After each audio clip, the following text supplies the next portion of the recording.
இறக்கத்தில் ஐஸ்வர்யம் உள்ள நல்ல தகப்பனுக்காக இயேசுவின் நாமத்தை நன்றி செலுத்துகிறோம். பரிசுத்தமான நன்மைக்காக நன்றி. இந்த நாளிலே வசனம் எரேமியாவில் 39ஆம் அதிகாரத்தில் 17ஆம் வசனம் சொல்லுகிறது. ஆனால் இந்த நாளிலே உன்னை நான் தப்புவிப்பேன் என்று கர்த்தர் சொல்லுகிறார். நீ பயப்படுகிற மனுஷனின் கையில் நான் ஒப்புக்க கொடுக்கப்படுவதில்லை. உன்னை நிச்சயமாக விடுவிப்பேன். நீ பட்டயத்துக்கும் இரையாவதில்லை. நீர் என்னை நம்பினபடினால் உடைய பிரமாணங்கள் உனக்கு கிடைத்துக் கொண்ட பொருளை போல இருக்கும் என்று கர்த்தர் சொல்லுகிறார். அந்த நாளிலே கர்த்தர் உன்னை தப்பு வைப்பார். கர்த்தர் உன்னை தப்பு வைப்பார். சிங்க குகையிலிருந்து தானியேலை தப்பு வைத்தார். அங்கு சிலையை வணக்கம் பண்ண சொன்னார். அங்க ராஜாக்கள் பயப்படுத்தினார்கள். அங்க எத்தனையோ அரசர்கள் பயப்படுத்தினார்கள். நீ சிலையை நம்பணும். ஆனா தானியேலோ சிங்கத்தை நம்பல, ராஜாக்களை நம்பல, உருவாக்கின தேவனை நம்பினார். அப்பொழுது அந்த ராஜாக்கள் என்ன பண்ணாங்கன்னா, சுருக்கமா சொல்றேன், ஏன்னா விரிவா சொல்லணும்னா நிறையா, சுருக்கமா சொல்றேன், விரிவா சொல்லணும்னா நிறைய இருக்குது, சுருக்கமா. அதனால தெய்வ பிள்ளைகளே, தானியேலை கட்டி சிங்க குகையில போட்டார். தானியேல் சிங்க குகையில போட்டாலும் பயப்படல. ஏன் தெரியுமா?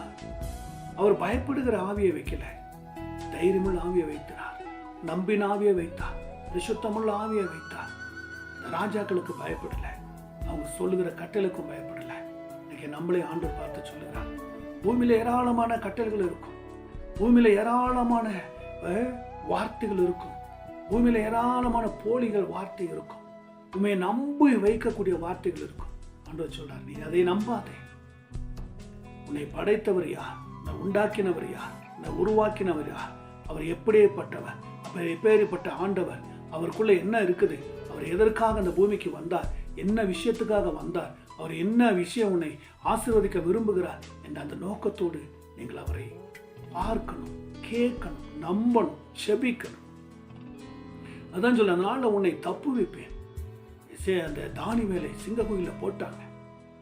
ஆனாலும் தானியேலோ தேவனை முறுமுறுக்கல, தேவனை குறித்து குற்றப்படுத்தல. ஏன் தேவனை எனக்கு இப்படின்னு சொல்லல, ராஜாக்களையும் கோபப்படுத்தல, யாரையுமே திட்டல, யாரையுமே சபிக்கல, வேதனைப்படல. தேவனோடு கூட சிங்க குகையில செபித்துக் கொண்டிருந்தார். ஆத்துமா எவ்வளோ ஒரு அபிஷேகம் நிறைந்ததா இருக்கும். அந்த தானியேல் எப்படி தேவனை நம்பியிருப்பார். சிங்க குகையில போடும் பொழுதும் கூட அந்த 7 சிங்கத்தின் மத்தியிலும் கூட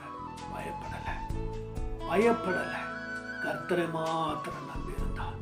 சிங்க குகையில போட்டதுமே சிங்கத்தின் வாயை தேவ தூதர் வந்து வாயை கட்டினார். இப்ப சிங்கங்களும் சேர்ந்து தேவனை தொழுது கொள்ளக்கூடிய காரியமாய் மாறிவிட்டது. அன்பு தேவ பிள்ளைகளே, உங்களை பார்த்து ஆண்டவர் சொல்லுகிறார், நீங்களும் செபிக்கும் போது சத்து கூட வாயை கட்டுவார். நீங்கள் ஆண்டவர் ஆண்டவர் நீங்கள் ஆராதிக்கும் போது உங்களுக்குள் விரோதமா எழும்புவதை கட்டுவார்.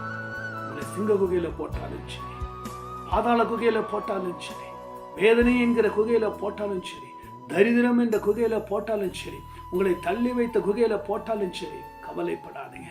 எல்லாவற்றையும் ஆண்டவர் பார்த்து கட்டுவார். நீங்க சந்தோஷமாய் துதித்துக் கொண்டிருப்பீங்க. நீங்க சந்தோஷமாய் கர்த்தரை தொழுது கொண்டிருப்பீங்க.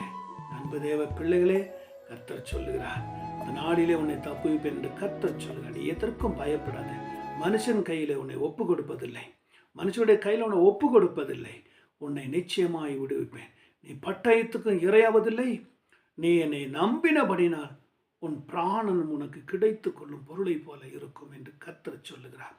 தேவ பிள்ளைகளே, ஜபத்தை நம்புங்க, கர்த்தரை நம்புங்க, கர்த்தரோடு கூட இருங்க.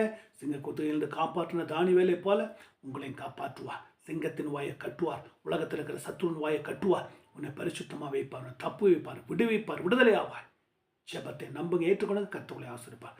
பார்க்கிற கேட்கிற ஒவ்வொரு பிள்ளைகளும் ஆசீர்வாதம். இரட்சகரும் மீட்பருமான இயேசுவின் நாமத்தில் ஜெபிக்கிற நல்ல கர்த்தாவே, ஆமேன், ஆமேன், ஆமேன்.